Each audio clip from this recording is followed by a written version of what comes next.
Altivo Panfiro. CEAP, Centro Espírita Altivo Panfiro. Uma casa de amor. Boa noite. Boa noite aos nossos ouvintes. Que Jesus abençoe a nossa noite de estudo. Vamos ler o Evangelho, fazer a nossa prece e dar continuidade ao estudo do Livro dos Espíritos. Capítulo 13. Que a vossa mão esquerda não saiba o que dá a vossa mão direita. Item 1. Fazer o bem sem ostentação. Guardai-vos de fazer as boas obras diante dos homens, com o fim de serdes vistos por eles. De outra forma, não recebereis a recompensa de vosso Pai que está nos céus. Quando, pois, derdes esmola, não façais tocar a trombeta diante de vós, como fazem os hipócritas nas sinagogas e nas ruas para serem louvados pelos homens. Em verdade vos digo que eles já receberam a recompensa. Mas quando derdes esmola, que a vossa mão esquerda não saiba o que dá a vossa mão direita, para que a esmola fique em segredo e vosso Pai, que vê que se passa em segredo, vos dê a recompensa. Mateus capítulo 6, versículos de 1 a 4. Mestre Jesus, Deus nosso Pai, estamos aqui reunidos mais uma terça-feira em torno do estudo do Livro dos Espíritos. Agradecemos a oportunidade de estarmos aqui juntos, reunidos, estudando esse livro, estudando mais uma obra de Kardec. Agradecemos a Kardec por nos fornecer tanto material de estudo. Agradecemos por estarmos aqui juntos e unidos e firmes com o único propósito, que é estudar a doutrina espírita e sermos pessoas melhores a cada dia. Pedimos a permissão a Deus, a Jesus, a todos os amigos espirituais que estiverem com a gente nesse momento durante o estudo, a Eurípides Bassanufo, patrono do nosso estudo, para que, em nome do amor, consigamos dar início ao estudo do Livro dos Espíritos da noite de hoje. Que assim seja.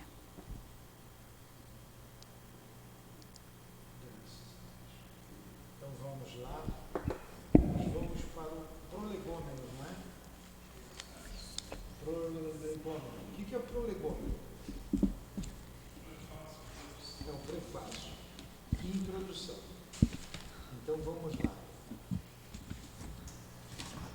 Prolegômenos. Agora que veio o som. Começar a ficar bom, né? Então, que Jesus abençoe a nossa noite de estudos.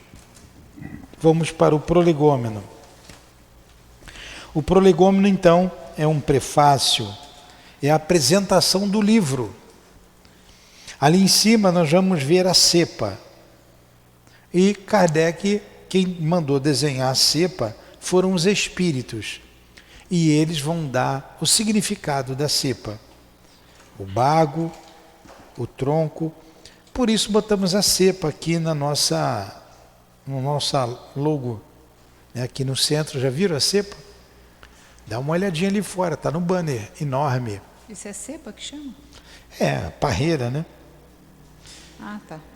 Fenômenos Que se afastam das leis da ciência comum manifestam-se por toda parte e revelam em sua causa a ação de uma vontade livre e inteligente. A razão diz que um efeito inteligente deve ter como causa uma potência inteligente, e fatos têm provado que esta potência pode entrar em comunicação com os homens através de sinais materiais. Tudo bem até aí? O que ela leu ficou bem entendido? Vamos lá. Interrogada sobre sua natureza, esta potência declarou pertencer ao mundo dos seres espirituais, que se despojaram do invólucro corporal do homem. Foi assim que a doutrina dos espíritos foi revelada. Então ela foi revelada através dessas inteligências. E essa inteligência disse: nós somos as almas dos homens que já morreram, como vimos ali na introdução. As comunicações entre o mundo espiritual e o mundo corporal estão na natureza das coisas e não constituem fato sobrenatural algum. É por isso que delas se encontram vestígios em todos os povos e em todas as épocas. Hoje, elas se generalizam e são patentes para todo o mundo. Então, essas manifestações sempre aconteceram, desde que o mundo é mundo. Hoje, né, com o lançamento do Livro dos Espíritos, é patente, é clara para todo mundo. Os Espíritos anunciam que os tempos marcados pela providência para uma manifestação universal chegaram e que, sendo eles os ministros de Deus e os agentes de sua vontade, sua missão é instruir e esclarecer os homens, abrindo uma nova era para a regeneração da humanidade. Olha só que coisa interessante.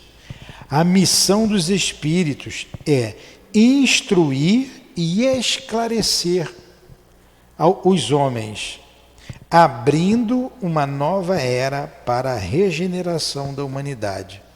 Abrindo uma nova era para a regeneração da humanidade. Então a doutrina espírita veio para alavancar o progresso moral da humanidade. Ela tem um cunho universal, não particular. Este livro é a coletânea de seus ensinos. Foi escrito por ordem e mediante o ditado de espíritos superiores, para estabelecer os fundamentos de uma filosofia racional, livre dos preconceitos do espírito de sistema. Então vamos lá. Este livro, vou ratificar com a leitura de novo, é a coletânea de seus ensinos, né? Dos ensinos dos espíritos, não é de Kardec. Por isso que não é doutrina kardecista, é doutrina espírita. Este livro é a coletânea dos seus ensinos. Foi escrito por ordem e mediante o ditado de espíritos superiores para estabelecer os fundamentos de uma filosofia racional livre dos preconceitos do espírito de sistema. Então, eles escreveram, eles analisaram, trouxeram os fundamentos, por isso que nós dissemos as obras fundamentais, os fundamentos da doutrina espírita. Quem trouxe não foi Kardec, foram os espíritos. De novo, doutrina dos espíritos, não é doutrina kardecista. Continua. Nada encerra que não seja a expressão do pensamento deles e que não tenha sido submetido ao seu controle. A ordem e a distribuição metódica das matérias, assim como as notas e a forma de algumas partes da redação, constituem a obra daquele que recebeu a missão de publicá-lo. Essa parte foi de Kardec. A parte pedagógica, né, na composição da obra. Agora, a obra é a expressão única dos espíritos. Entre os espíritos que concorreram para a execução dessa obra, muitos viveram em diversas épocas, na terra onde pregaram e praticaram a virtude e a sabedoria. Outros, pelos seus nomes, não pertencem a nenhum personagem cuja lembrança a história tenha guardado. Sua elevação, porém, é atestada pela pureza de sua doutrina e sua união com aqueles que usam nomes venerados. Aqui estão os termos nos quais deram por escrito e por intermédio de vários médiuns a missão de escrever este livro. Então, ele vai dizer aqui, está dizendo aqui, que esse escrito aqui foi ditado por intermédio de vários médiuns. Vamos lá, o que diz? Ocupa-te com zelo e perseverança do trabalho que empreendeste com o nosso concurso, pois este trabalho é nosso.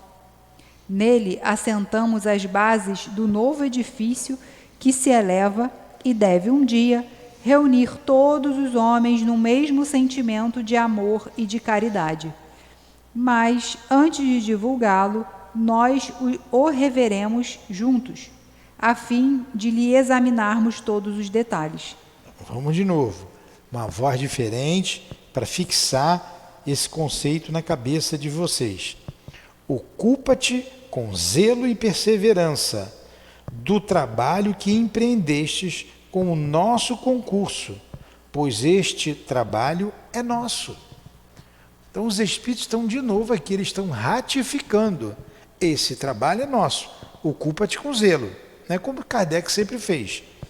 Nele assentamos as bases do novo edifício que se eleva e deve um dia reunir todos, não falou alguns, todos os homens no mesmo sentimento de amor. Olha o caráter universal da doutrina espírita. No mesmo sentimento de amor e de caridade. Mas antes de divulgá-lo, nós reveremos juntos, a fim de lhe examinarmos todos os detalhes. A humanidade inteira já alcançou esse entendimento? Não, nem aqui, nem na casa espírita, por isso que a gente está estudando. Quantos estão tendo acesso à doutrina espírita pela primeira vez aqui agora? Por isso estamos divulgando para o mundo inteiro, despertando consciências. Se lá na Austrália alguém está nos ouvindo agora, ou lá no Japão, ou seja lá onde for, realmente isso é coerente. E ele começar a estudar, juntar um grupo, fundar uma casa espírita, e se quiser ajuda nossa, nós vamos prestar a ajuda necessária para que se monte, se construa um foco de luz, uma casa de estudos, porque isso liberta o homem. O conhecimento tira o homem da ignorância. Os males da terra são todos frutos da ignorância. Vamos lá. Estaremos contigo todas as vezes que o pedires e para te ajudar em teus outros trabalhos, pois esta é apenas uma parte da missão que te está confiada e que já te foi revelada por um de nós. Dentre os ensinos que te são dados, há alguns que deves guardar unicamente para ti, até nova ordem. Nós te indicaremos quando chegar o momento de publicá-los. Enquanto isso, medita sobre eles, a fim de estares pronto quando dissermos a ti. Olha o controle dos espíritos sobre a obra que estava sendo elaborada. Controle deles. Então eles estão orientando a Kardec. Por trás disso aqui está o Espírito Verdade, né? Mas vão assinar vários espíritos. Continua. Colocarás no cabeçalho do livro a cepa que te desenhamos. Olha lá a cepa que está bem ali. Porque ela é o emblema do trabalho do Criador. Então eles deram a cepa como um emblema do Criador. Então na nossa casa nós colocamos a cepa aqui no nosso banner ali. Ah, isso aqui. E a nossa está aqui no coraçãozinho. Cadê aqui? Está aqui em cima.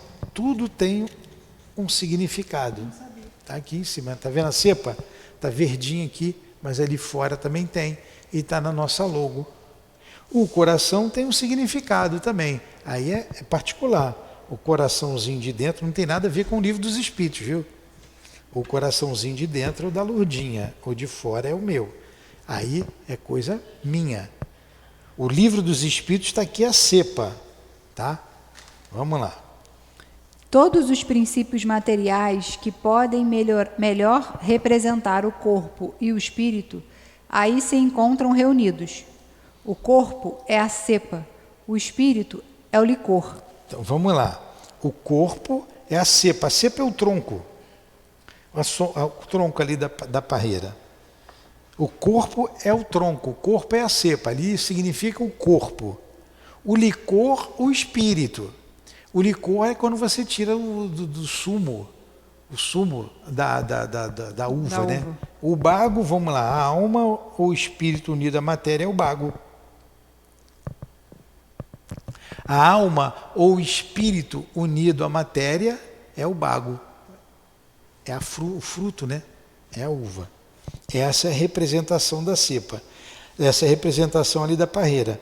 A cepa é o corpo, o espírito é o licor, a alma ou espírito unido à matéria é o bago. Quando ele está unido ali à matéria, ele está ligado ali na cepa, né? Quando desligado, é só o espírito, ele vai embora. Vamos lá. O homem que intensencia o espírito através do trabalho, e tu sabes que somente pelo trabalho do corpo é que o espírito adquire conhecimentos.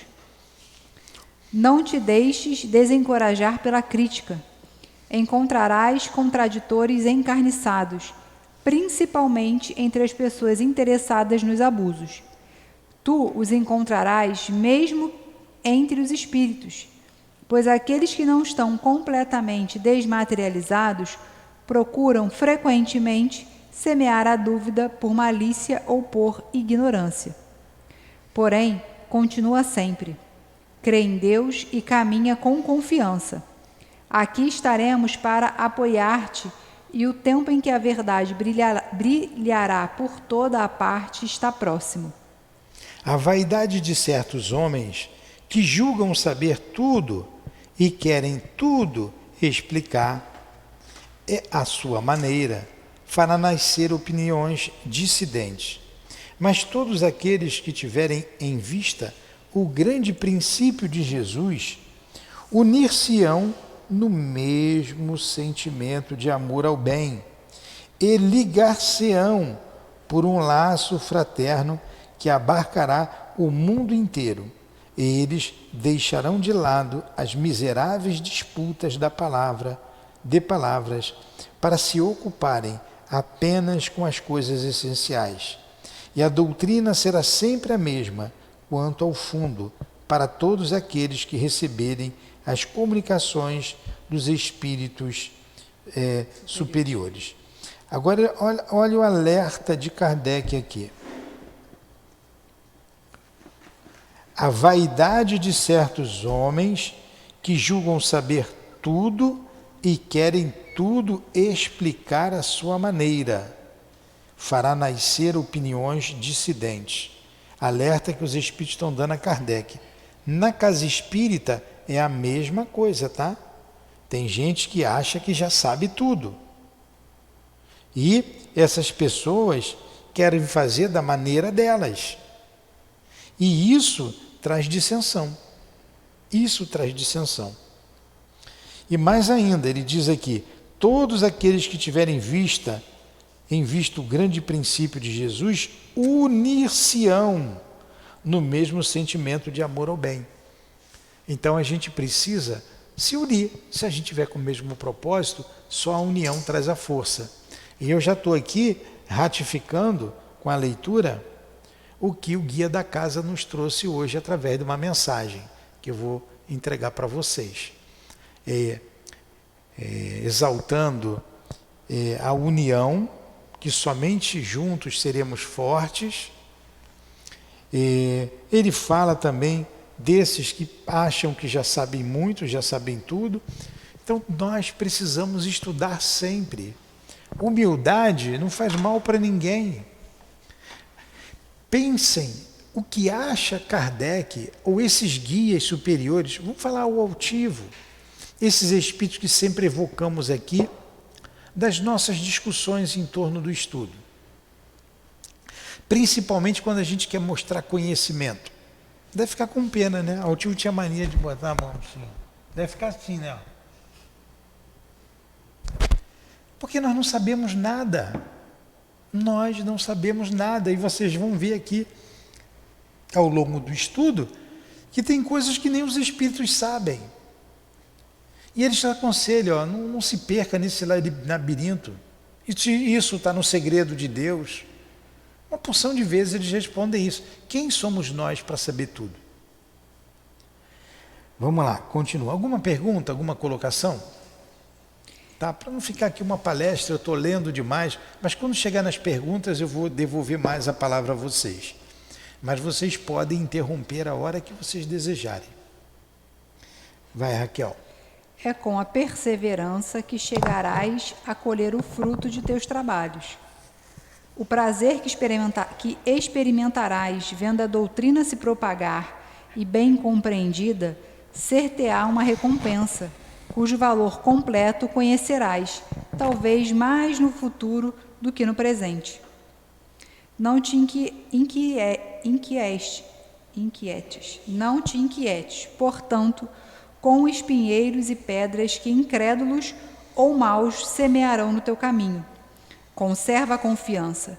Com ela, chegarás ao objetivo e merecerás ser sempre auxiliado. Lembra-te de que os bons espíritos só assistem àqueles que servem a Deus com humildade e desinteresse, e que repudiam quem quer que busque no caminho do céu um degrau para as coisas da terra. Afastam-se dos orgulhosos e do ambicioso. O orgulho e a ambição serão sempre uma barreira entre o homem e Deus. São um véu lançado sobre as claridades celestes, e Deus não pode se servir do cego para fazer compreender a luz. Então, estão aqui exaltando a nossa humildade e o nosso desinteresse.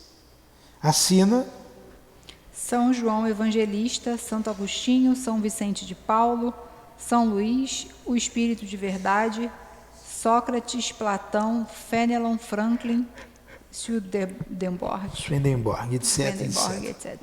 Muito bem, entenderam? O 01 Pergunta. tinha que estar em primeiro, né? Swedenborg foi um médium. E está aqui, etc., que outros espíritos também participaram dessa obra. Fala sempre no microfone, por favor.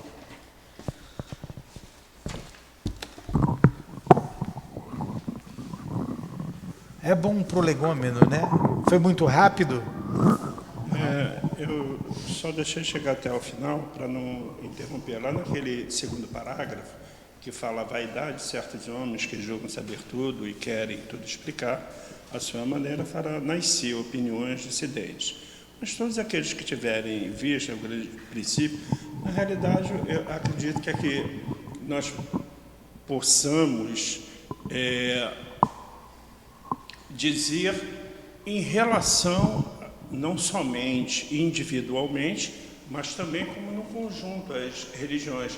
Quando todos eles estiverem falando a mesma coisa, deixar a vaidade para trás, todos se unirão no mesmo pensamento. Seria isso? É isso mesmo. É isso mesmo. Tudo bem até aí? Vamos lá então. Vamos para a pergunta número 1. A primeira parte, as causas primárias ou causas primeiras. Deus.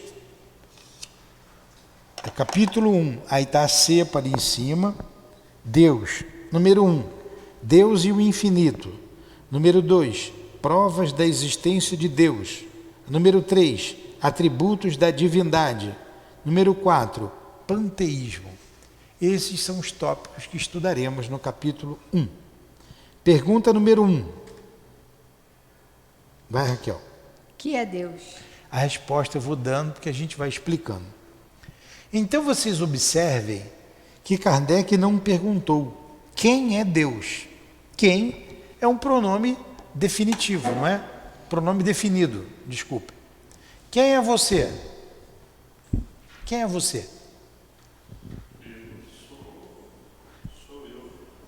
Pô, se ele não sabe quem ele é, fica difícil, né? Você é o Carlos? Está em dúvida, mas agora eu acho que ele... Então...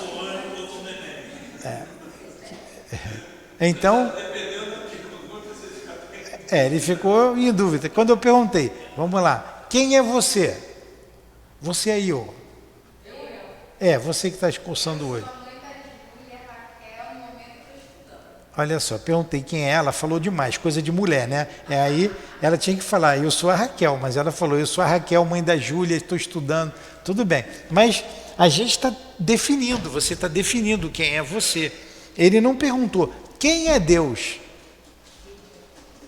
Ele perguntou que, é um pronome indefinido. Um pronome indefinido. É uma pergunta inteligente. Uma pergunta inteligente, né? Não é qualquer pergunta. Então, para uma pergunta inteligente, uma resposta inteligente. Ele diz assim, Deus é a inteligência suprema, vírgula, causa primeira de todas as coisas. Então, a gente pode dividir essa resposta em duas, que Deus é a inteligência suprema e que Deus é a causa primeira de todas as coisas. Ele é o criador de tudo. Inteligência suprema, o que você entende como inteligência suprema? Inteligência soberana, superior a tudo, a todas as inteligências. E o que você entende, Luciana, sobre a causa primeira de todas as coisas? Ele é a causa de tudo. Ele criou tudo. Uma estrelinha para cada uma. Muito bem. A gente podia aprofundar mais nessas questões, mas vamos prosseguir. Na verdade, quando ele fala assim, Deus é a inteligência suprema, ele falou de uma inteligência. Para a gente ainda é muito abstrato. Para a gente, você tem necessidade de entender o que é, quem é. Por que ele não perguntou quem? Porque Deus não tem definição. Na verdade, isso aqui continua sendo uma definição, mas Deus não é definido. Jesus disse que Deus é Pai, porque até então Deus era o Senhor dos exércitos. Deus era o Senhor do povo hebreu. Um povo orgulhoso. Vem Jesus e diz, não, Deus é Pai. Deus não se vinga. Deus é Pai de todos. Deus não é só Pai do povo hebreu. Deus é Pai de todos os povos. Então Jesus, na verdade, também definiu Deus. Ele definiu Deus para um povo que tinha condições de entender Deus até ali, como Pai. Porque até então era um Deus guerreiro, um Deus vingativo, um Deus cioso. E que na história do povo hebreu, que está narrado lá no Antigo Testamento, ele enviaria um rei para libertar o povo. Então eles pensavam, ele vai enviar um rei para nos libertar do jugo dos romanos. Então eles queriam um rei todo-poderoso, forte, armado até os dentes, que igual o Homem de Ferro, igual o Super-Homem, igual que ia destruir todo mundo e libertar. Olha quanto orgulho. E Jesus é esse enviado. Jesus, eles não aceitaram Jesus e não aceitam Jesus até hoje. Eles estão aguardando o Messias ainda. Vem Jesus com humildade, Jesus manda perdoar, Jesus destrói o farisaísmo. Não era esse que eles queriam. E Jesus traz uma ideia de Deus Pai, de um Deus de amor. Eles não aceitaram isso. Então Jesus trouxe uma definição, mas Deus é Pai? Deus também é Pai. Deus é inteligência suprema? É inteligência suprema. Deus é a causa primeira de todas as coisas? É. Mas se ele tivesse dado essa definição lá atrás, eles não alcançariam. Então se limitou em dizer de Deus Pai. Como eles não alcançariam dizer, tem muitos planetas no céu, todos os planetas estão habitados, Júpiter, Netuno, Plutão, todos têm vida, Marte, não é só na Terra. Aí queria morrer antes do tempo, né? Então ele se limitou a dizer, há muitas moradas na casa do Pai. Então mais adiantado, esse mesmo povo, esse mesmo povinho, né, que está ouvindo a doutrina espírita, vem desde Moisés, passa pelo Cristo e agora com a doutrina espírita, e continuam teimosos, orgulhosos, tem uma definição melhor de Deus. Mas Deus é. Deus não tem definição, Deus é. Teremos outros entendimentos mais na frente? Sim. E por que a gente não compreende Deus? Nós vamos ver aqui numa questão, quando ele diz que nos falta um sentido. Deixa eu ver se está logo aqui. Ele diz assim na questão número 10. Vamos lá na questão número 10. Leia aí, Adilane, ou Raquel. Botei água para você. Obrigado. Leia número 10. O homem pode compreender a natureza íntima de Deus? Resposta. Não, é um sentido que lhe falta. Então, para compreender a natureza íntima de Deus, falta um sentido. Que sentido é esse? Creio que seja o amor. A gente vai estudando, a gente vai compreendendo o que é o amor. A gente não tem amor ainda para compreender Deus. Creio que seja isso, cremos que seja isso. Leon Denis fala da mediunidade como um sexto sentido. Então nós temos os 5 sentidos, né, que são sensoriais: o tato, o paladar, a visão, o olfato, a audição. E Leon Denis fala do sexto sentido, que é o sentido da alma, a percepção da alma. Nos falta um sentido para compreender Deus. Por isso não compreendemos. E a nossa imaturidade fez com que concebêssemos um Deus antropomórfico. O que é um Deus antropomórfico, neném? O que é um Deus antropomórfico para todos vocês? É um Deus com características humanas. Aí Deus tem, segura na mão de Deus, Deus tem mão. Né? Tem lá o olho de Deus, tem um olho que desenha assim, já viram o olho de Deus?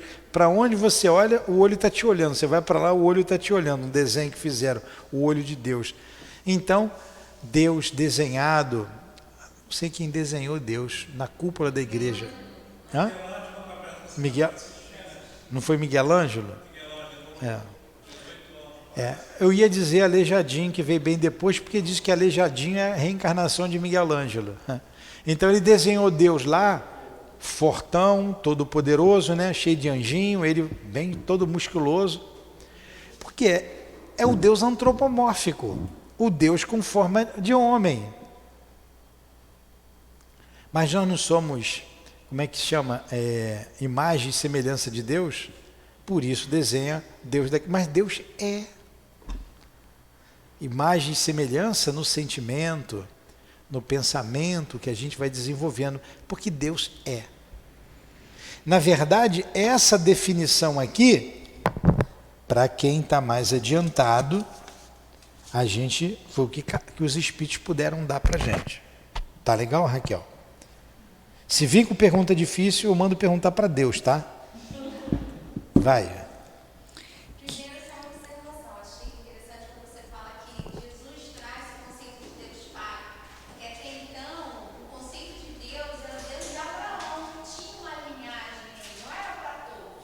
Isso, tinha uma linhagem. Fala de novo aí, fala de novo para todo mundo ouvir. Só uma observação para complementar, né? O que eu pensei aqui agora é de que quando Jesus fala da definição de Deus como Deus Pai, um novo conceito, né? Uma nova atribuição a Deus, é diferente do que vem dos judeus, que vem de uma linhagem de Abraão. É o Deus de Abraão, de Isaac e de Jacó. Não é para qualquer um, não tem para todos os humanos, né? Tá. Ponto aí antes de você ir para 2. Quando Jesus conversa com os fariseus, lá numa determinada conversa, eles perguntam a ele: tu és maior do que pai Abraão? E Jesus responde: antes de Abraão eu sou. Então, ele enviou Abraão. Quando a gente vai estudando mais a fundo a doutrina espírita, quando você pega ali a Coração do Mundo, Pátria do Evangelho, que é um livro que vem através da mediunidade do Chico, quando você pega um outro autor, Edgar Armond, quando ele fala dos exilados de Capela, você vai entender melhor a linguagem figurada que está na questão de Adão e Eva e do paraíso, que nós vamos estudar aqui também. Eu não vou entrar porque lá a gente vai falar. Então, dentre esses povos exilados para o planeta Terra, aí começa a aparecer histórias de ficção, né? Mas está escrito na Bíblia, está na Gênesis isso. É só interpretar. Dentre esses povos, vem um que era mais voltado para a religião, que foi o povo hebreu. Tem a raça ariana, que vai dar a raça adâmica, tem lá os indianos e os egípcios e o povo hebreu. Por isso ele foi ali, era o povo mais preparado. Você vê que quando Paulo vai falar depois do cristianismo na Grécia, eles não dão ouvido, ele fica sozinho no templo falando. Quando ele vai para Roma, a mesma coisa. Paulo divulga o cristianismo, mas não encontra a mesma repercussão que encontrou na Palestina. Apesar da crueldade dos dirigentes, dos fariseus, dos romanos, muita gente aceitou. O povão compreendeu. É porque o mal, ele é escandaloso. Já viram codorna botando ovo? Parece que é um ovo de avestruz, né? Você vai ver um ovinho desse tamaninho. Então o mal é assim. O mal faz estardalhaço. Pai, quem já viu codorna botando ovo? O mal faz um estardalhaço.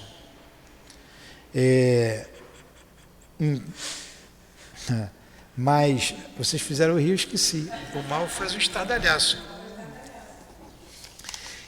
Mas na Palestina, o cristianismo foi bem aceito por muitos.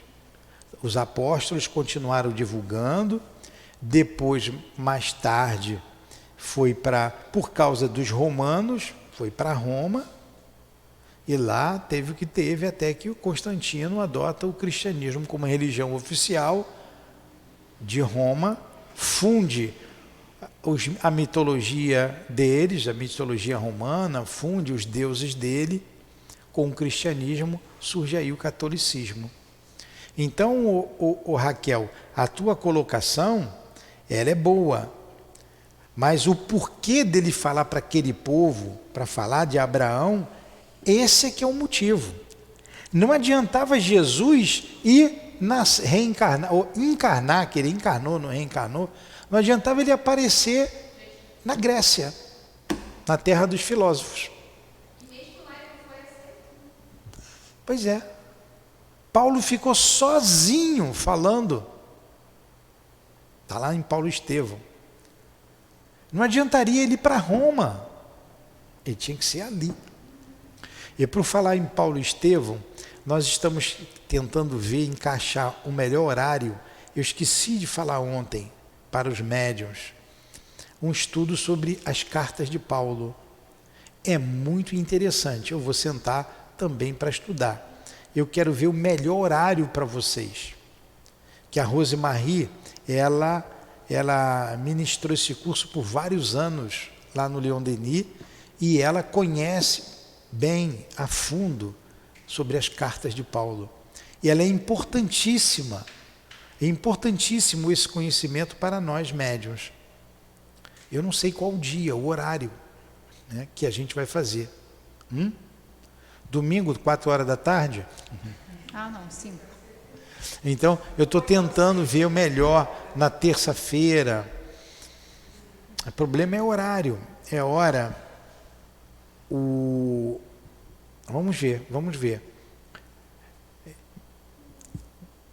ver o que a gente vai fazer. Estamos tentando aqui negociar e ver o que vamos fazer. Ou na segunda-feira, na terça-feira, na segunda. A gente também já está planejando, já estamos planejando já há um tempo. Já falei com Paulo Nagai, aqui todos vocês são médiuns, para a gente inserir aqui o curso, o estudo sobre medicina espiritual, que é muito importante para os médiuns. E nós pensamos no horário de segunda-feira, que a gente já tem um comp, de 6 às 7. A gente chegar uma horinha antes, assistir, né, quem puder vir, de 6 às 7, e depois a gente continua com o comp. Quem puder vir mais cedo. É um estudo muito interessante. São 56 aulas que ele tem pronta. Então são 2 estudos que a gente quer colocar. Mas eu queria falar com vocês antes. Eu estou já falando agora. Me lembrem segunda-feira, tá? Me lembrem, Newton. Quem que vem de manhã aí de vocês, na segunda? Me lembra, tá? Quem vem à noite, vocês todos, me lembrem. Para eu falar com os médiuns, para que a gente está planejando esses 2 estudos, se é viável para vocês. Porque tem que ser viável para todo mundo. Não adianta botar domingo 4 horas da tarde. Eu falei domingo 4 horas para vocês verem que não adianta. Eu tenho que pegar um horário que todos, ou a maioria, possa vir, né? Porque é um estudo que dá trabalho, tem tudo pronto, já está montado. Tem que rodar apostila. É interessantíssimo esse curso. Vocês vão entender muita coisa sobre mediunidade com Paulo de Tarso. Mas vamos lá. Vai. É só para você comentar o seguinte, aqui os espíritos dizem que nós não temos ainda um sentido para compreender a intimidade de Deus. Fala então sobre o ordenamento da lei mosaica primeiro, que é amar a Deus sobre todas as coisas. Ele está dizendo que nos faltam uns sentidos para compreender Deus. Aí você quer que fale sobre o que? O primeiro mandamento? Sim, amar a Deus sobre todas as coisas. Ficou um pouco confuso para mim. Você pode falar um pouco sobre isso? Os espíritos dizem que a gente não tem capacidade. E a lei mosaica diz que a gente tem que amar a Deus sobre todas as coisas, entende? Então, olha lá. Moisés, vocês têm que entender também Moisés. Moisés foi um grande legislador, foi um profeta e um grande legislador. Ele foi muito mais legislador do que profeta. Ele meteu o chicote naquele povinho, tá? Meteu o chicote, porque era um povo rebelde. Era um povo cheio de manias, apesar de já ter essa crença num Deus único, eles se corromperam no cativeiro egípcio, que eles eram cativos, eles eram escravos do povo egípcio. Naquela época, até hoje, né, tem uma guerra, o povo conquistado vai trabalhar para o conquistador. E eles foram trabalhar para os egípcios. Quando Moisés liberta, e aquilo não foi à toa, ele tira o povo do cativeiro, vocês verem que espírito é esse em Moisés? Um espírito valoroso. Ele foi um iniciado nos templos egípcios, ele era hebreu, ele se condói com o povo dele e ele tira o povo dele. Ele, como era um médium extraordinário, ele tira o povo do jugo egípcio, né? Aí tem uma série de questões ali interessantíssimas, né? de manifestações físicas que ele fez, e vai embora. E o que ele faz com aquele povo? Ele, vou levar vocês, como ele era um líder, tinha muito magnetismo, era um grande médium, ele diz assim, eu vou levar vocês para uma terra que Deus prometeu, né? A terra prometida, Canaã. Então ele vai para o deserto. E aquela confusão daquele povo lá, vocês veem essas brigas lá entre eles, tudo farinha do mesmo saco. Ele fica 40 anos no deserto, rodando com aquele povo. Vão para lá, se deslocando. Para quê? Para que os mais velhos morressem. Assim, igual o Carlos. Deixa eu ver outra aqui. Vai morrendo. Porque os mais velhos tinham dificuldades de entender. E os mais novos irem absorvendo essa ideia. Ele já estava preparando aquele grupo ali, aqueles espíritos, para a vinda do Messias, de Jesus, que se daria 1500 anos depois. Olha que trabalho paciente de Deus. Então Moisés, o que ele traz ali de divino? Os 10 mandamentos. Isso é um código divino. Ele fala de um Deus poderoso e que nós devemos amá-lo. Ele fala que nós devemos amá-lo. E na verdade, todos os mandamentos, quando ele fala assim, não cobiçais a mulher do próximo, ele está mandando você amar o próximo. Não roubeis, não matareis, honrar pai e mãe. Está falando de amor. O que Jesus fez? Para aquele mesmo povo, Jesus resumiu os 10 mandamentos na lei de amor. Ele disse, ali está, amar a Deus sobre todas as coisas e o próximo como a ti mesmo. Jesus trouxe isso. Mas ele foi condenado porque eles não aceitaram, os fariseus não aceitaram. Mas ele já trouxe a lei de amor. Ele resumiu. Quando vem a doutrina espírita, isso fica bem mais claro para a gente. Mas você tem que dar um início. O início foi lá com Moisés. Isso tem aí 3.500 anos aproximadamente. Mas teve que falar de amor, mesmo para quem não fosse entender. Vem falando de amor. E o engraçado e o interessante, hoje ainda, muitos de nós que ouvimos Moisés no deserto, ainda não aprendemos a amar. Muitos de nós que viemos até de Capela, fomos expulsos de lá porque não sabíamos amar, não sei há quantos milênios atrás, ainda não aprendemos a amar. Ainda somos orgulhosos, ainda somos egoístas. Ainda temos orgulho do saber, orgulho de dizer que eu sou cristão, só para dizer que sabe mais do que o outro. Somos difíceis, somos rebeldes. E quando a gente estuda o Evangelho, segundo o Espiritismo, está lá. O que caracteriza os homens da Terra é a rebeldia. Rebeldia. Temos que olhar para dentro de nós, nos analisarmos, se a gente quiser crescer, se a gente quiser caminhar. Porque se a gente não olha dentro da gente, a gente só aponta o defeito dos outros. O outro quer, mais o outro, mais ele, mais... Eu sou sempre o bonzinho. Eu escuto dentro da casa espírita, com fulano não dá. Escutar o absurdo de uma pessoa espírita dizer, se ele ficar eu saio. Espírita, fala de evangelho. Fala, pega o livro aqui, fala que é uma beleza. E aí? Ainda está tudo aqui, ó. Aqui. Mas não está aqui. Aí a gente coloca aqui, uma casa de amor. Isso aqui foi insistência minha. Porque eu falei uma vez, aqui é uma casa de amor, vamos falar de amor. Aí a pessoa falou para mim, olha, isso a gente sente, a gente não precisa falar. Eu falei, claro, mas a gente vai sentir primeiro quando a gente falar. Olha, Moisés veio até desde lá para a gente aprender a desenvolver. Se eu sequer falar no amor, eu nunca vou desenvolver isso dentro de mim. Até porque a gente tem vergonha de dizer eu te amo. Falei, tudo bem, você tem razão. Foi um burro velho ou uma burra velha que falou isso para mim. Aí resolvemos então, não vou botar nunca eu, resolvemos então fazer a vinheta. É uma casa de amor, se não falar todo mundo vai ouvir sempre. Pronto.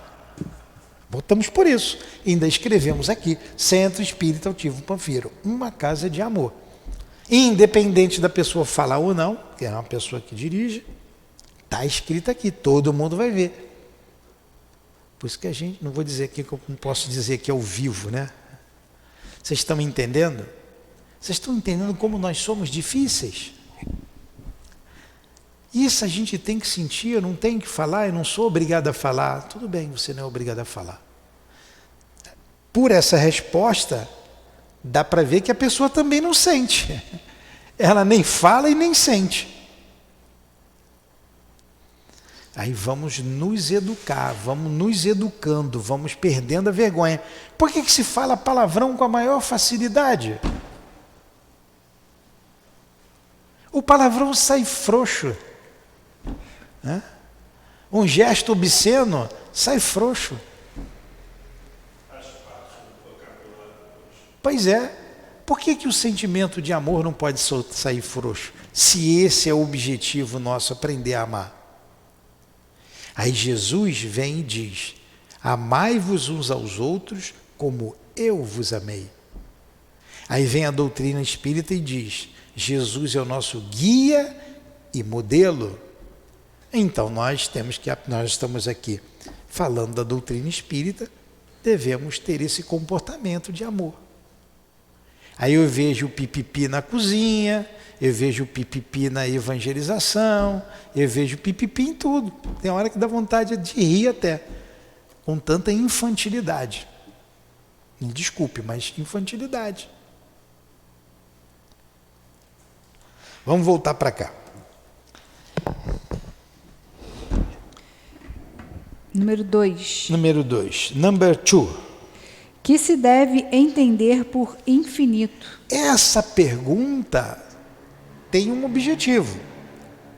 E o objetivo é fazer a pergunta seguinte.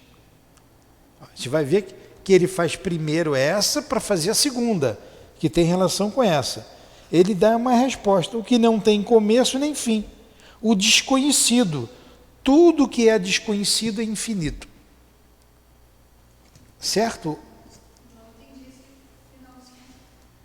Maiara fez uma testa ali de que não entendeu nada. Vamos lá.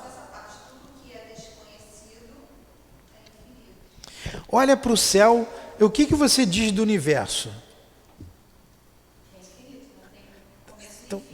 Então me explica, o que é infinito? E o que não acaba? Como é que tem uma coisa que não acaba? Como é que tem uma coisa que não tem princípio nem tem fim? O que é uma coisa que não tem princípio nem fim? É uma coisa sem pé, sem cabeça, né? Então vamos lá. Ó, ele perguntou então, o que é o infinito? Não tem princípio, nem tem fim. O desconhecido, você conhece o universo? Tudo que é desconhecido é infinito. Entendeu agora? Quer dizer, o entender não entender. O entender não entender. É infinito, é isso. Mas o objetivo dessa pergunta é para lhe fazer essa terceira. Poder-se-ia dizer que Deus é o infinito? Olha. Aí como é que você vai dizer que Deus é infinito? Ele diz aqui, ó, definição incompleta. Pobreza da linguagem dos homens que é insuficiente para definir as coisas que estão acima da sua inteligência. E a observação de Kardec é mais precisa ainda.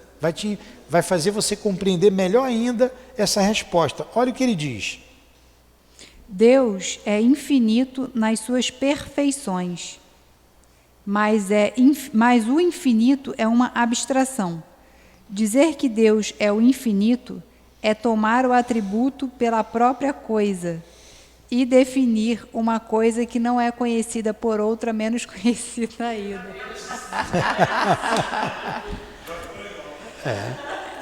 Tá vendo? Agora Kardec costurou tudo. O que ele está dizendo? Vocês não sabem nada. Nós não sabemos. Eu gosto da parte que Jesus fala, vós sois deuses, faça sua luz brilhar. Né? Então, essa definição de Deus para mim, porque, como você falou, né, nós fizemos de Deus a imagem do homem, né, erradamente. Porque, na verdade, o Espírito é luz. Tá? A gente pode ver que o Espírito é luz. Quando é um Espírito bom, né, a gente vê que é luz ali que tem. Então, quando Jesus fala, vós sois deuses, faça sua luz brilhar, é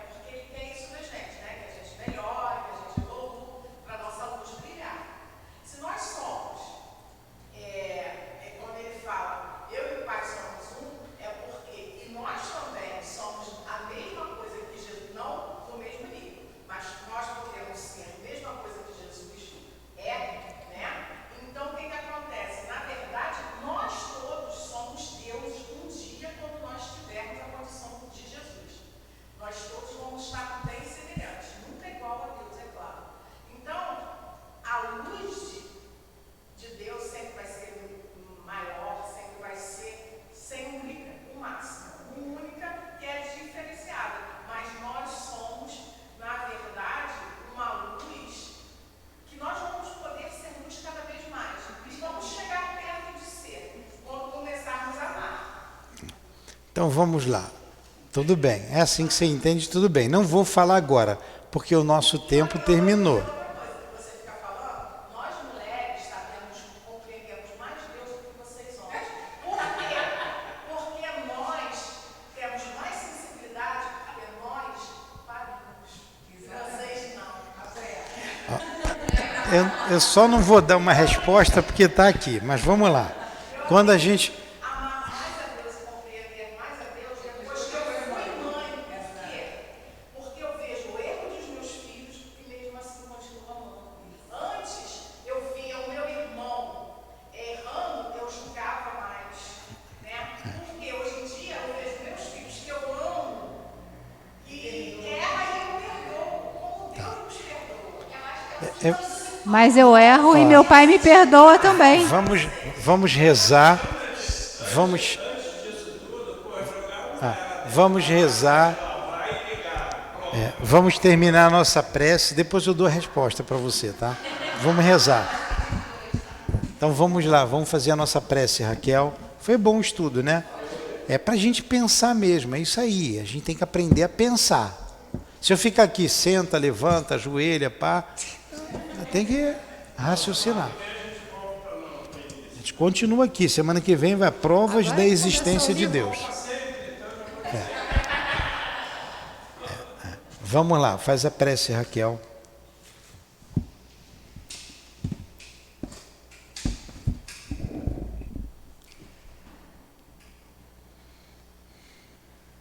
Mestre Jesus, Deus nosso Pai, agradecemos o estudo da noite de hoje, um estudo rico.